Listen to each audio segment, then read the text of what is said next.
Bueno, vamos a hablar sobre, si ya podemos conectar el material, vamos a hablar de los impuestos al consumo en la economía digital, la legislación comparada, y vamos a tratar de referirnos a las distintas cuestiones que nos ocuparon durante toda la mañana y el día de hoy, en especial en lo que hace a superposición de tributos y efectos económicos, puntualmente en el tema de economía digital y en la legislación argentina, además de la legislación comparada.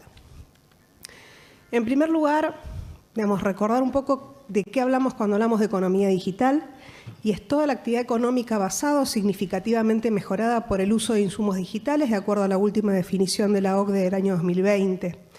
Si nosotros a través de los años, desde la década del 90, hablábamos de comercio electrónico, fuimos modificando nuestras denominaciones hasta hoy día hablar de una economía digital o digitalizada.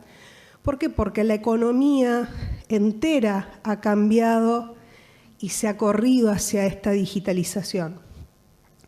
La tecnología y lo que hace a los negocios digitales han evolucionado muy fuerte desde inicios de la década del 60 hasta la actualidad. Y podemos decir que con la pandemia del año 2020 hemos tenido una aceleración extraordinaria que la tenemos presente hoy. Si recuerdo año 2002, esto era un salón completo de gente presente y nunca hubiéramos pensado que había gente que nos estaba viendo en la tele y que además después lo podía ver en diferido y lo podía volver a pasar y pasar otra vez.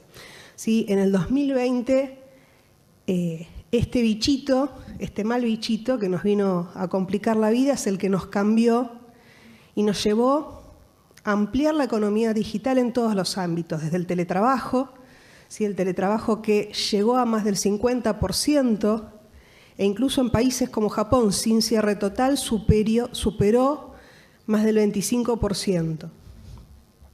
En lo que hace al comercio, también hubo un aceleramiento muy fuerte, una aceleración muy fuerte de la digitalización de la economía, hasta en las cuestiones más cotidianas, desde hacer un pedido en la verdulería hasta lo más tecnológico que podamos pensar.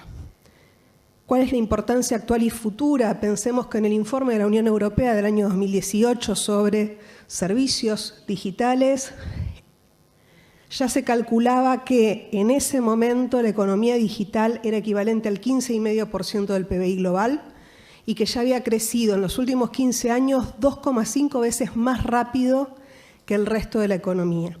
Si esto lo trasladamos a lo que percibimos en el año 2020, nos damos cuenta del tamaño actual de esta problemática. Y esta problemática es una problemática puramente jurisdiccional.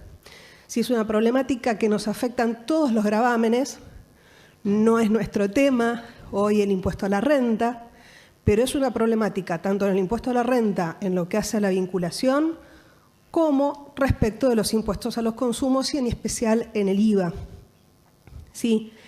Cuando nos referimos al aspecto espacial del impuesto al valor agregado, contamos con una estructura de derecho imponible que grava las prestaciones realizadas en el exterior con utilización económica en el país, aplicando lo que llamamos el principio de país-destino. ¿Cuál es el objetivo de este principio en contraposición con el principio de país-origen?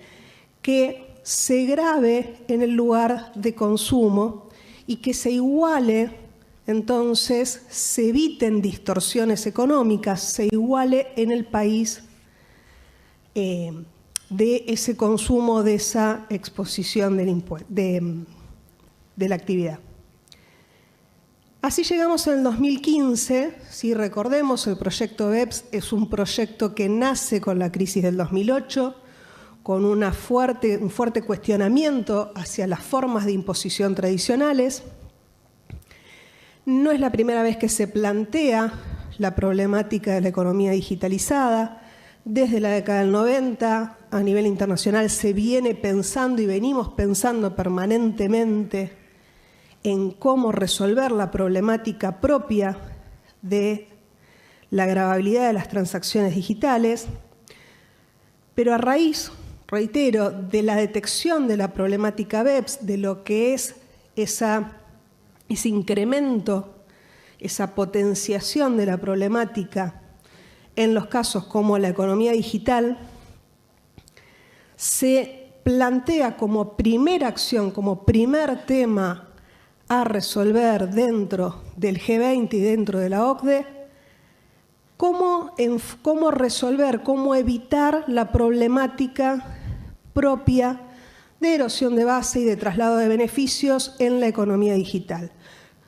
Reitero, la problemática es la misma que venimos hablando, es la atribución jurisdiccional cuando hay una desmaterialización de las operaciones y cuando las operaciones son atípicas, están fragmentadas y entonces se puede dar un abuso de la utilización de países de baja o nula tributación y las reglas tradicionales como las conocemos o son ineficaces o bien son insuficientes. La acción 1 que se emite en octubre del 2015 en lo que hace a economía digital tiene un trabajo principalmente de diagnóstico, ¿sí? Analiza la economía digital, la define en sus características, define los tipos de negocio que requieren un tratamiento especial y buena parte del trabajo que hay que realizar en relación a la definición, a la resolución de la problemática, lo distrae, lo distribuye hacia otras acciones del proyecto BEPS vinculadas a una nueva definición de establecimiento permanente, a una mejor atribución de la creación de valor en el caso de intangibles y normas de transparencia fiscal. Y en este trabajo de diagnóstico, una de las cuestiones que nos resulta interesante para esta reunión se refiere a los principios de tributación y sobre la ausencia o reducción, minimización de distorsiones y neutralidad, entiende que no corresponde otorgar un tratamiento aislado diferencial a lo que es la economía digital, que deben evitarse mayores distorsiones en la economía que se verificarían si yo le diera un tratamiento específico, y se fija, manteniendo una línea que ya venía desde el año 2001, en lo que fue el análisis de comercio electrónico, la línea con el análisis del año 2014, de lo que fueron las guías para la aplicación del IVA y del impuesto a las ventas general a nivel internacional, la aplicación del principio de país destino en forma global, coherente y unificada a nivel global, a nivel internacional. Puntualmente en lo que hace al impuesto al valor agregado, lo que sí nos da la acción 1 de BEPS es fijar pautas de solución única global. Nos da herramientas de diagnóstico general, nos da un muy buen análisis de todo lo que hace a la imposición a los consumos. Lo que vamos a ver que no nos da es una resolución a la problemática del impuesto a la renta, pero sí tenemos una solución muy detallada, muy desarrollada sobre los impuestos a los consumos. Y en lo que hace al impuesto al valor agregado, entiende que debe, por ejemplo, considerarse que los contenidos digitalizados, que son intangibles, que normalmente nosotros bajamos u obtenemos dentro de la economía digitalizada, deben ser categorizados o catalogados como servicios, que esos servicios entonces voy a gravarlos en la importación por aplicación del país destino. Esto va a tener por resultado evitar la discriminación del proveedor doméstico, que justamente generaría distorsiones y afectaría la neutralidad interna. Y se prevén determinadas variantes, ¿sí? No hay una única solución, hay dos variantes aceptadas en la acción 1 para resolver la gravabilidad de los sujetos del exterior que se potencian en situaciones que llamamos B2C, ¿sí? Es decir, básicamente cuando nosotros pensamos en un sujeto que es sujeto del impuesto al valor agregado por otras operaciones, ese sujeto, para poder computar como deducción una determinada prestación, va a estar obligado a ingresar un IVA, como vamos a ver ahora en la implementación argentina. ¿Qué es lo que sucedía en la economía digital en el año 2015? Las operaciones directamente desde los negocios digitalizados hacia los consumidores quedaban fuera de esta posibilidad de alcanzarlos, generando una distorsión en la economía. ¿Por qué? Porque el servicio que yo contrataba en el exterior, en la economía digitalizada, me costaba mucho más barato que si lo contrataba localmente un sujeto que pagaba el impuesto al valor agregado en el país. Para resolver cómo gravar estas situaciones, se fijan dos alternativas que son la inscripción local o regional de los prestadores del exterior, una vez superados determinados parámetros que tienen que ver con volumen de operaciones, con volumen en monto transaccionado, o una segunda alternativa que es la retención en la fuente por parte de instituciones financieras intermediarias. En Argentina, vamos a ver, implementamos la segunda variante, pero, por ejemplo, la inscripción local se aplica en Chile, la inscripción regional se aplica en Europa, no es una única solución global. Y les decía, en cuanto al impuesto a las ganancias, la acción 1 solo dio diagnóstico, solo dio una serie de alternativas sobre las cuales vamos a volver porque ahí tenemos una frasecita que ya escuchamos hace un ratito sobre presencia económica significativa, sobre algo que se habla mucho en ingresos brutos y que no es parte de la solución del proyecto BEPS para los impuestos a los consumos, sino que es parte de la consideración para el impuesto a la renta, no es parte de los impuestos a los consumos. Pero bueno, cosas que pasan, hay veces que tratamos de extrapolar determinadas cuestiones entre distintos gravámenes en nuestro país. ¿Qué hizo Argentina en el 2017? En el 2017 Argentina implementó una muy fuerte reforma, como bien decía de la mañana Claudia Belestrini, con incorporación de muchos institutos vinculados al proyecto BEPS, y en Argentina se implementó todo lo que hace a impuesto al valor agregado, a la gravabilidad de la imposición a los consumos que surge de la acción 1 de economía digital. Previamente a esta incorporación, a esta gravabilidad de los servicios digitales, ya Argentina gravaba, por aplicación del principio de país destino, la importación de servicios en el IVA, ¿sí? Definiéndola como tal a las prestaciones realizadas en el exterior cuya utilización o explotación se lleva a cabo en el país, únicamente cuando los prestatarios son sujetos del impuesto por otros hechos imponibles y revisten la calidad de responsables inscriptos. Es decir, bajo esta metodología, como un poco anticipé recién, no se grava ni a los sujetos exentos, no se grava al Estado, no se grava a los consumidores finales. Esos sujetos quedan fuera de la imposición en este régimen de importación de servicios. Lo que viene a resolver la gravabilidad de servicios digitales es específicamente ese conjunto de sujetos que no estaban pagando el gravamen. Y de hecho lo tenemos muy bien en la definición, ¿sí?, del objeto, la ampliación del objeto que se incorpora a fines de 2017, en la cual la última línea de los 4 tildes me dice que esta metodología aplica en tanto el prestatario no sea sujeto del impuesto por otros hechos imponibles y responsable inscripto. Es decir, yo voy a tener la aplicación del impuesto sobre servicios digitales a la importación de servicios digitales únicamente cuando no aplique en forma prevalente el Instituto de Importación de Servicios. Aclaración muy breve, que no es objeto de esta exposición, pero que vale la pena recordar.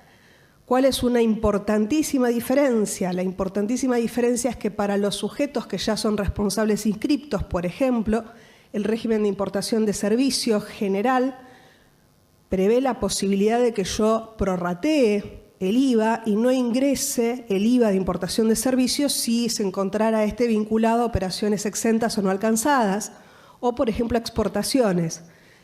Sin embargo, el impuesto específico sobre servicios digitales, por definición, no solo va a aplicar, sino que va a aplicar a sujetos exentos, esté vinculado o no a operaciones gravadas, al punto que también los consumidores finales lo ingresan.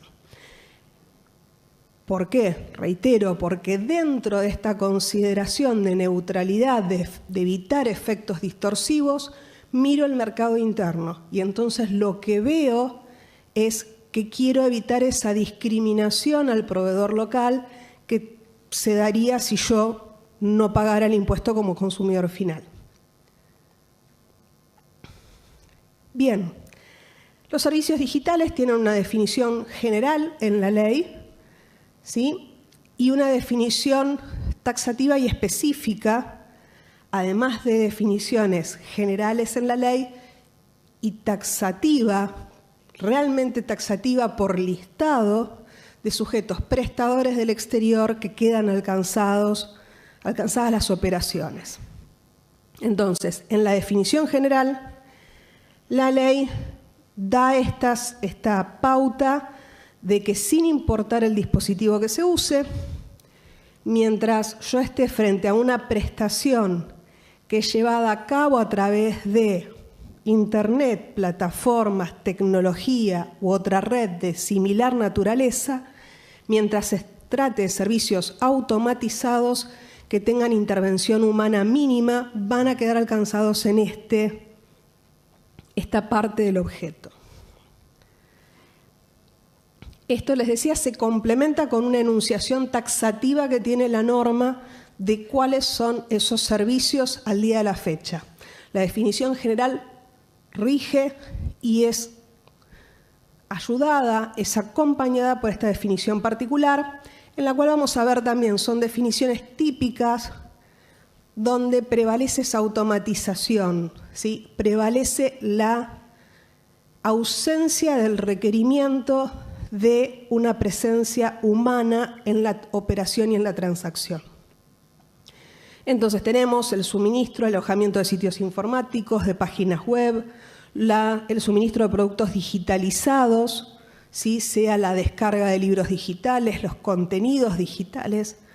Esto que hace un rato recordaba con el doctor Gualtieri, hace muchos años, allá por el 2012, en esta misma sala hablábamos de cuando no existía esta conceptualización del intangible digitalizado como un servicio, si podíamos calificarlo conforme a nuestra normativa de fondo como servicio o si estábamos frente al mero intercambio de un bien intangible. Sin entrar en detalle, hablamos de soporte técnico en línea, mantenimiento a distancia, el almacenamiento de datos, los servicios de software,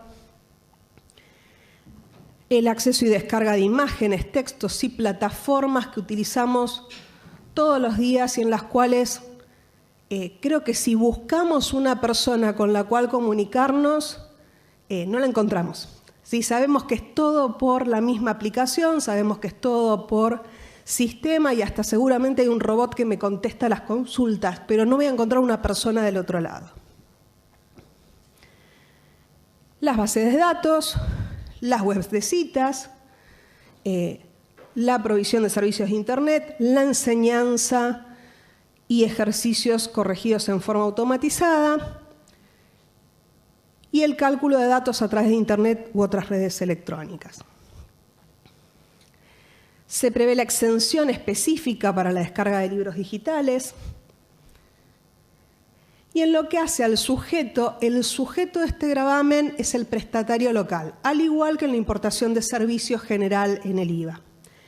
Se define al prestador del exterior como los sujetos no residentes para la ley del impuesto a las ganancias, algo también raro para nosotros dentro de la ley de IVA, que hablemos de residencia, y que incluye no solamente los que no estén comprendidos en la ley del impuesto a las ganancias, sino también aquellos que verifiquen el hecho imponible, en tanto cuenten con lugar fijo en el país. Es decir, si yo no lo puedo grabar, no sirve. Entonces, ante la duda, si yo tengo un prestador que no puedo demostrar la residencia, lo voy a considerar alcanzado por este nuevo objeto.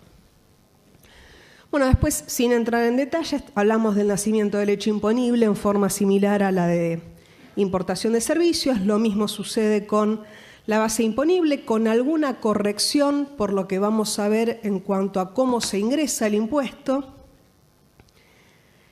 El concepto de utilización o explotación efectiva en general va a ser por utilización inmediata con el primer acto de disposición, incluso cuando se destine a consumo, y se fijan una serie de presunciones de cuándo se considera verificada esa utilización o explotación efectiva en el país.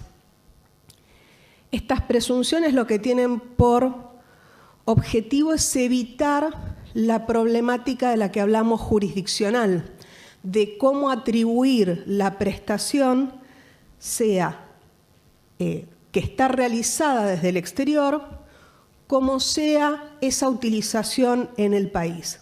Entonces, siguiendo, y en esto sí es cierto, se siguió en un 100% las pautas de ese informe, reporte BEPS de octubre de 2015, se aplican presunciones. Las presunciones son de dos tipos para los sujetos que son responsables inscriptos, sujetos del impuesto por otras operaciones, admite prueba en contrario. Para el resto de sujetos, es decir, exentos, para consumidores finales, sin admitir prueba en contrario, si se utiliza una tarjeta SIM del país en lo que hace uso de celulares, si hay un domicilio de facturación como cliente en el país, es el que informo al momento de que me sumo a Netflix o a cualquier otra prestación, o si se utiliza una cuenta bancaria local o tarjeta de crédito local, en esos casos voy a considerar que hay utilización en el país. ¿Y por qué necesito las presunciones? Porque al igual que las operaciones, las personas nos trasladamos. Y entonces, si bien en el 2020 no fue algo muy común, hace un mes pudo haber pasado que hice un viaje a Italia y en Italia conecté mi aplicación de Netflix y me puse a ver qué películas había en ese lugar. Y si yo no dejo cerrado de alguna forma a través de presunciones esa atribución jurisdiccional, voy a estar permanentemente discutiendo dónde está utilizado el servicio. Entonces, el objetivo del proyecto BEPS, al fijar presunciones que no admiten prueba en contrario justamente para los sujetos que no lo afectan a su actividad alcanzada por otros motivos, es una presunción que no admite prueba en contrario y que busca resolver eso, evitar esa discusión.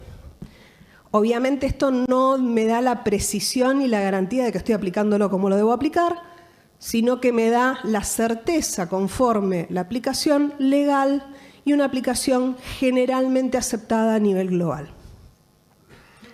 La vigencia de la norma obviamente fue desde 2018, pero en el caso de las operaciones con consumidores finales, dado que le faltaba una pata a nuestra mesa de cómo iba a alcanzar, cómo se iban a distinguir los pagos que se realizaban a sujetos del exterior que quedaban encuadrados dentro de la economía digitalizada, y esto se dio mediante el decreto y la resolución 4240, que demoró unos meses más, que decía yo recién, tiene el listado taxativo de quiénes son esos destinatarios de los pagos que yo realizo con tarjeta de crédito, a los cuales Argentina considera prestadores de servicios del exterior y por lo tanto sujetos al impuesto por cargo revertido en los pagos que realizan los consumidores finales. Entonces, si yo pago a Netflix,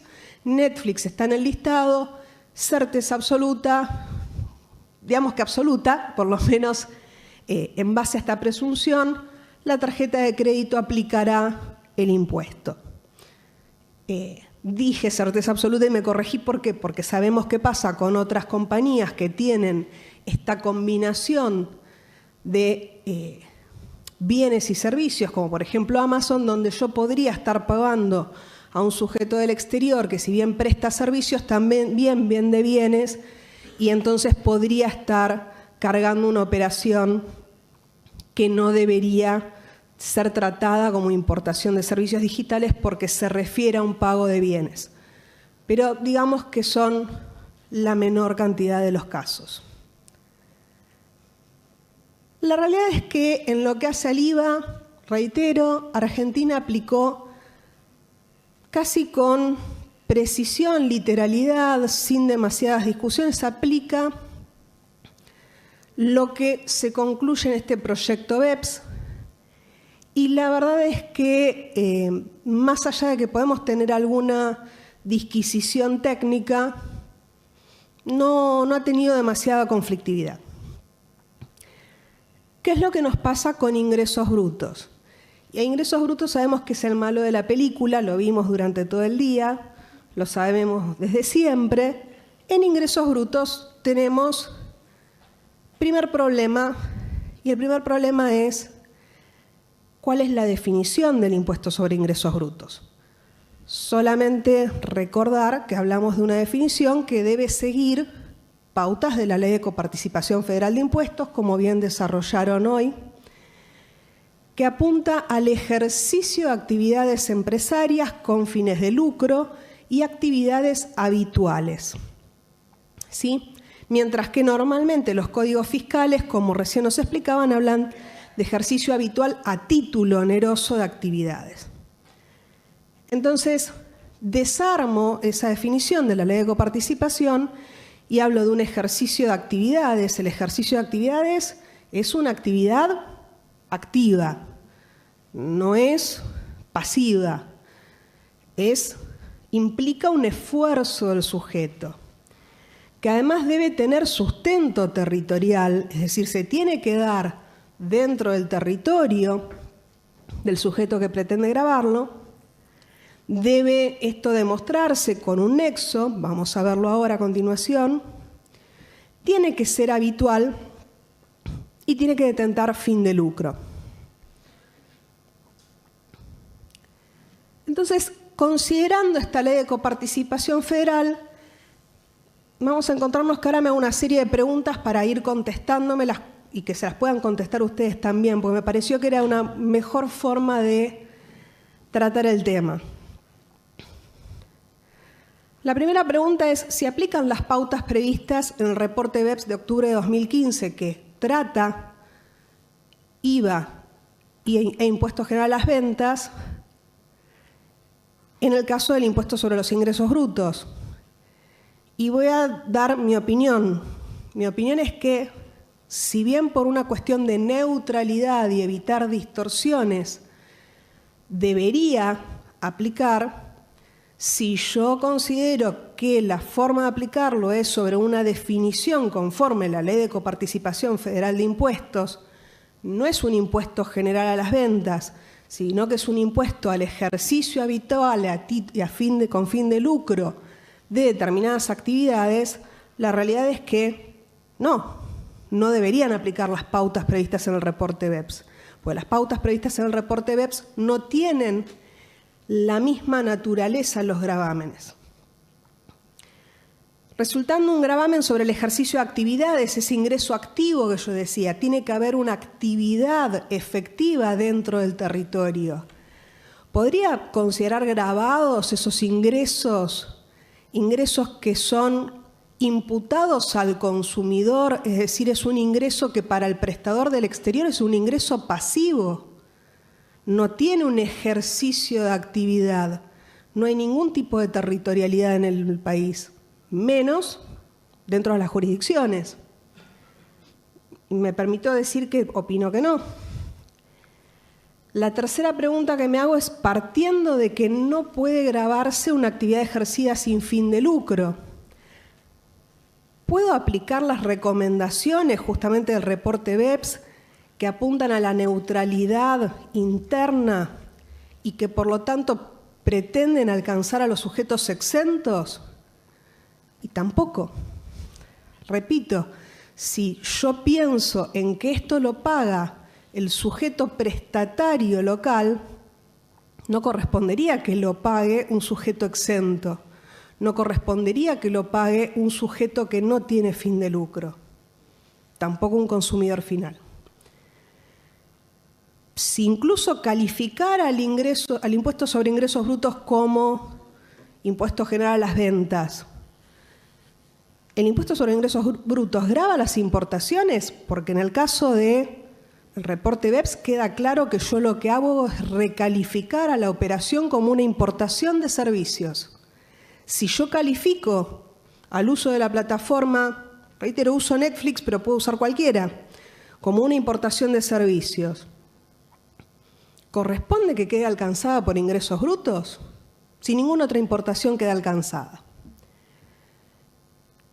Si calificara como un impuesto general a las ventas, ¿corresponde que yo grave las exportaciones? Bueno, recién nos decía un economista, no, de hecho debería preverse que en ninguna de las etapas económicas se pague este impuesto para que esto no afecte la competitividad internacional. ¿Aplica el principio de país destino con gravabilidad en el lugar de consumo? No, en el impuesto sobre los ingresos brutos no, porque no es un impuesto general a las ventas, es un impuesto al ejercicio habitual con fin de lucro. Y la última pregunta, que tiene que ver con lo que hace un ratito hablábamos. Bien, en el IVA hemos definido que la venta, la enajenación de contenidos digitales, o un libro digital que yo bajo en mi celular, lo voy a calificar como servicio. Ahora, ¿esta misma previsión existe dentro de las normas provinciales de ingresos brutos? La respuesta es que tampoco. Con lo cual, si bien, lo voy a decir en estos términos, en términos de gravabilidad por un impuesto a las ventas, sería coherente para evitar distorsiones en la competencia interna, que yo grave con ingresos brutos a estas operaciones. Si yo veo la definición que nos aplica en cuanto a la Ley de Coparticipación Federal, no debería de ninguna forma quedar alcanzadas las operaciones de la economía digital en el impuesto sobre los ingresos brutos. Por todos estos motivos. Porque la verdad es que estoy metiendo un cuadrado adentro de un agujero circular. No encaja por ningún lado. Obviamente, si tengo en cuenta esto, la única forma en la cual yo aplicaría un impuesto sobre los ingresos brutos sobre la economía digital es que esté duplicando, superponiendo ingresos brutos con el IVA. Nos planteaba la relatora qué pasa con la atribución jurisdiccional, qué pasa cuando la prestación es interna y yo tengo que calificar la atribución conforme las normas de convenio. Bien, las normas de convenio en el año 2002 se incorporó la resolución 83, que hizo dos cosas. Calificó las ventas por internet, correo electrónico y similares como ventas entre ausentes y descartó la necesidad del sustento territorial. El motivo por el cual lo descartó es porque era complejo y le pareció que era la única forma en que podían quedar alcanzadas esas operaciones. Obviamente esto genera una discriminación injustificada con una venta telefónica. Sin embargo, convivimos con esta norma desde el 2002 hasta el año 2021, en la cual se reforma esta norma y se evite la resolución general 5, que mantiene la calificación como ventas entre ausentes y que define que el sustento territorial se presume siempre que exista presencia digital en la jurisdicción. ¿Sí? Habla de presencia digital a secas y me fija una serie de pautas en las cuales considera que hay presencia digital, en las cuales se las voy a resumir en 3 palabras. Básicamente, si yo tengo los medios para operar en forma digital, se cumple la presencia digital. Es decir, si utilicé un servidor, si utilicé un Wi-Fi, si utilicé un celular, si tengo los medios, se cumple. Con lo cual, mantenemos la postura anterior, digamos, la reformulamos, le pusimos palabras más lindas, que suenan más técnicas e internacionales, pero en realidad no hay requisito de nexo territorial, de sustento territorial. Y acá vuelvo a las preguntas. Considerando el alcance del reporte BEPS de la acción 1 del octubre de 2015, ya se les anticipé la respuesta. El concepto de presencia digital significativa, que es el que contiene este proyecto, no presencia digital a secas, sino presencia digital significativa por volumen, por cantidad de usuarios, por cantidad de contratos. ¿Aplica impuestos a los consumos? La respuesta es que no. Está pensado o está analizado para indicar la existencia de establecimientos permanentes, que es un requisito de presencia física para gravar en la fuente las rentas por parte de los países desarrollados. ¿Sí? Ni siquiera es una norma que sea coherente con el cuerpo normativo argentino o de los países en vías de desarrollo, donde nosotros grabamos vía retención en la fuente sin requerir ningún tipo de presencia física. Entonces, lo que se hizo fue extrapolar algo que se utiliza en el reporte BEPS para definir si existe o no establecimiento permanente, definido con mucha más categorización, más taxativo, más claro, de que haya presencia digital significativa, que haya realmente un sujeto que esté involucrándose de alguna forma, aunque sea a distancia, muy fuerte en la economía de un país para que quede alcanzado, y lo estoy aplicando a ingresos brutos, que es otro tipo de gravamen, que tiene otras limitaciones y que no tiene absolutamente nada que ver con esto. Entonces, hago el comentario, no puedo no decirlo. Tenemos hoy día la utilización de títulos rimbombantes como impuesto mínimo global a lo que es un impuesto adicional, porque es más cómodo, porque es más lindo, porque además es fashion decirlo, y en realidad es un impuesto adicional, no es un impuesto mínimo global. Y acá pasa lo mismo. Acá estamos aplicando, pretendiendo aplicar un instituto que tiene una determinada cantidad de características y que aplica a un impuesto a la renta, a un impuesto sobre los ingresos brutos. Es totalmente ajeno, es totalmente injustificado y obviamente nos hace pensar si es justificado esa aplicación. La realidad es que en función de eso tenemos una situación muy tangible, que es que no deberíamos tener, conforme a la Ley de Coparticipación Federal, la gravabilidad de las operaciones de la economía digital en el impuesto sobre los ingresos brutos. No deberíamos gravar ese tipo de operaciones.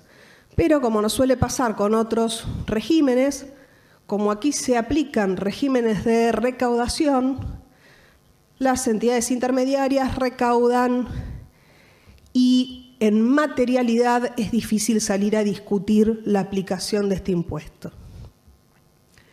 El último elemento que me gusta sumar, porque me parece que es relevante, si bien hoy día no es una dificultad, es el tema de impuestos sobre los ingresos brutos, sobre la economía digital en estas condiciones, si no implica, por las similitudes que tiene con el impuesto, con los impuestos a los servicios digitales o Digital Services Taxes que vamos a ver ahora, no debería dejarse sin efecto, sea en forma inmediata y exigida por el Gobierno Nacional a las provincias, o a partir de una eventual denuncia no debería dejarse sin efecto una vez que se implemente el Pilar 1 de BEPS.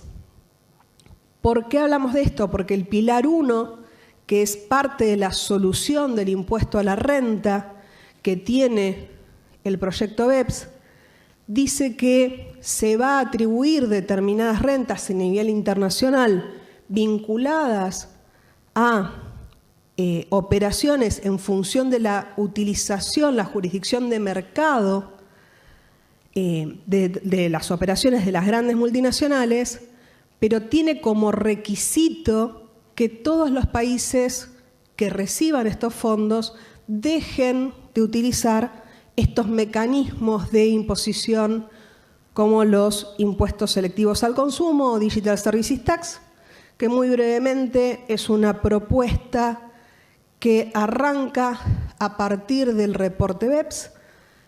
Como no resolvió el problema, los países salieron a presentar una contrapropuesta, ¿sí?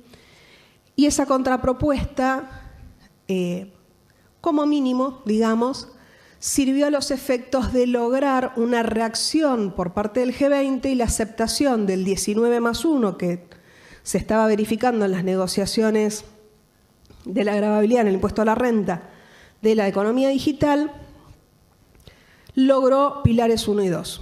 Es decir, fue una muy buena herramienta de negociación para conseguir esto. En el 2018 la Unión Europea lo lanza como propuesta y esta propuesta tiene dos partes. Dice, a largo plazo vamos a mejorar, vamos a reformar el impuesto a la renta societaria y en el corto plazo, en forma interina y provisoria, vamos a aplicar esto. Los DSTs son impuestos selectivos al consumo, son básicamente como si fueran impuestos internos propios afectados a la economía digital, que afectan tres tipos de objetos, ¿sí? Servicios de publicidad digital, intermediación digital y venta de datos colectados sobre usuarios, con base imponible a ingresos, una alícuota del 3%. Más parecido a ingresos brutos, creo que no vamos a conocer. Y que para el marzo del 2021, cuando finalmente el G7 acepta la aplicación de pilares 1 y 2, ya estaba con todo este mapa rosa en plena implementación.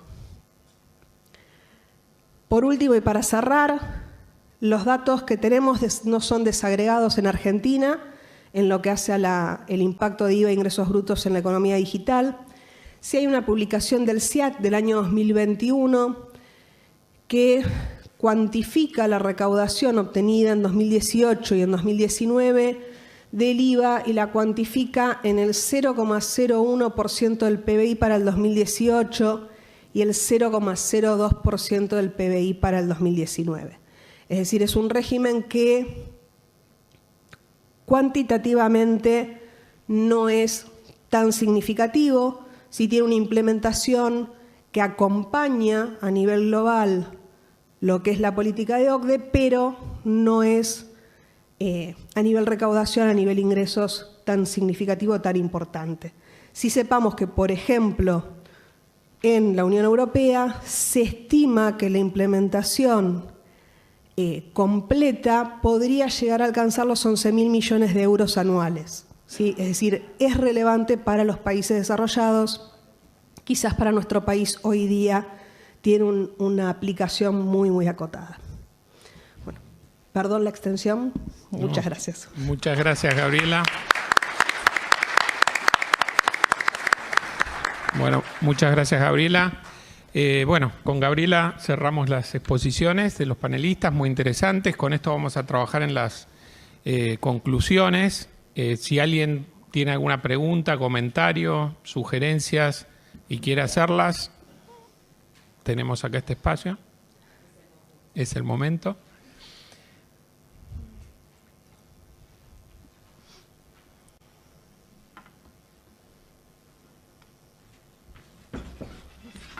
Cuidado.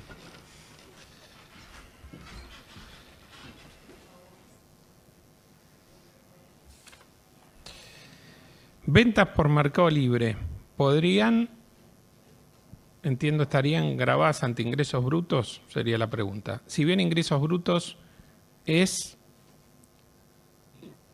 directo, no, debe ser es indirecto. Sí. La alícuota DIVA 21% considero perjudica. La primera es si la.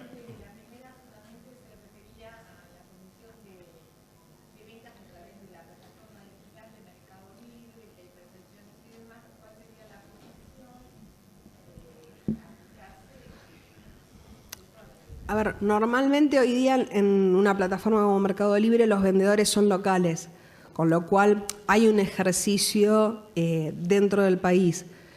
La problemática específica sobre la cual apuntaba yo cuando hablaba de estos ingresos brutos y demás es la del servicio, el servicio de la plataforma.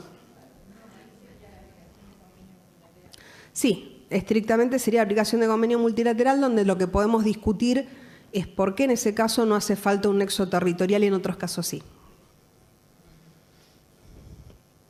Sí, o sea, si se aplica la ficción que crea la norma de convenio que dice que uno tiene gastos en esa jurisdicción porque se conecta por internet a través de un Wi-Fi el cliente, digamos, y si la comisión que cobra Mercado Libre, por ejemplo, la tarjeta de crédito hay que alocarla al domicilio del que está pagando. No, esas vendrían a ser las discusiones que, de acuerdo a la comisión arbitral, sería que sí existe el sustento territorial en esas jurisdicciones.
A nivel consejo, si realmente es eso Matriz fiscal.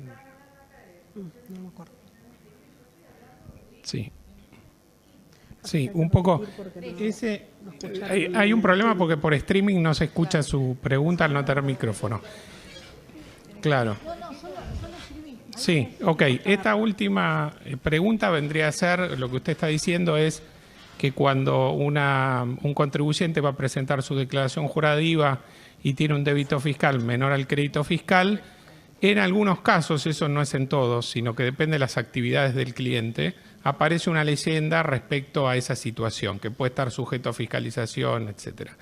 Yo ahora no recuerdo exactamente el nombre de esta matriz nueva respecto al IVA, quizás alguien me hace acordar, es una resolución que salió hace unos meses, que justamente no sabemos cuáles son los parámetros que toma la FIP para establecer esa matriz de riesgo.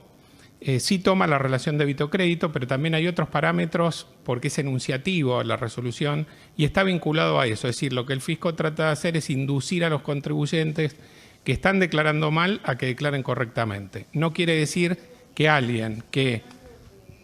Actividades que pueden ser metalúrgicas, sí. actividades metalúrgicas, calzado, comercio. Sí. Si fuera, por ejemplo, solamente de alimentos, pero no te estoy hablando también de actividades Eso es para industriales. todas, no es alimento. Si bien esa resolución establece cuestiones particulares para alimentos, en realidad es para todos los contribuyentes la matriz de riesgo.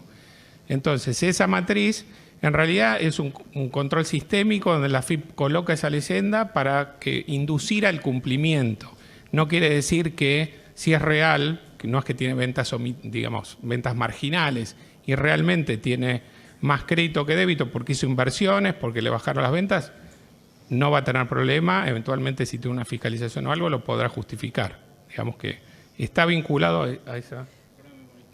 El programa de monitoreo fiscal. Ahí está. ¿Qué resolución? Muchas veces se ve... Resolución 5.329. Claro, se dedica a la venta de bienes de capital, donde estamos con una alícuota del 10,5% y compras al 21%, por ejemplo. Sí, ahí no debería tener actividades de la construcción. En esos casos no debería tener problema porque la FIP analiza ventas también. No es que analice solo el débito, sino si usted tiene grabadas ventas al 10,5%, pero las ventas son mayores a las compras, no debería tener problema. Es decir, no solo es el análisis numérico de débito menos crédito, sino también las ventas versus las compras. Otra pregunta es, ¿en qué situación estamos respecto a la utilización de las aplicaciones internacionales en los celulares? Esto que serían apps, servicios digitales, que uno se baja la aplicación a través de un...